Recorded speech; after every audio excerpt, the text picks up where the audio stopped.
ఆసరా పథకంలో భాగంగా డ్వాక్రా రుణమాఫీ నాలుగో విడత అమౌంట్ అనేది జనవరి 23వ తేదీ నుంచి 9 రోజుల పాటు అంటే జనవరి 31వ తేదీ వరకు కూడా మండలాల వారీగా మీటింగ్ అనేది కండక్ట్ చేసి ఆసరా అమౌంట్ అనేది రిలీజ్ చేయడం జరుగుతుంది. కొంతమంది అయితే అమౌంట్ రిలీజ్ చేసిన రోజే మాకు అమౌంట్ క్రెడిట్ అవ్వలేదని కమెంట్స్ అయితే పెడతారు.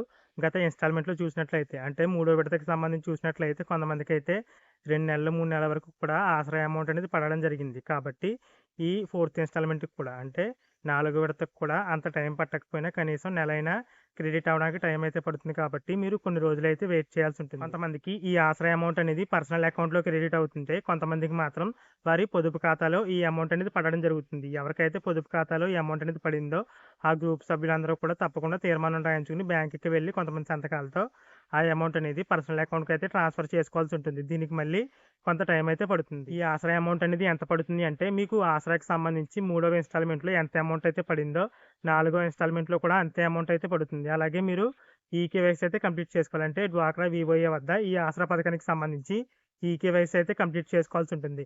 అలాగే మీకు గతంలో అర్హత ఉండి కూడా ఈ ఆసరా అమౌంట్ అనేది పడకపోతే నాలుగవ ఇన్స్టాల్మెంట్‌లో గతంలో పెండింగ్ ఉన్న అమౌంట్ అనేది కలిపి పడే అవకాశం అయితే ఉంది. ఎందుకంటే ప్రభుత్వం కేటాయించిన బడ్జెట్‌లో కూడా కొంచెం ఎక్కువే కేటాయించింది కాబట్టి గతంలో పెండింగ్ ఉన్న వారికి కూడా ఈ అమౌంట్ పడే అవకాశం అయితే ఉంటుంది.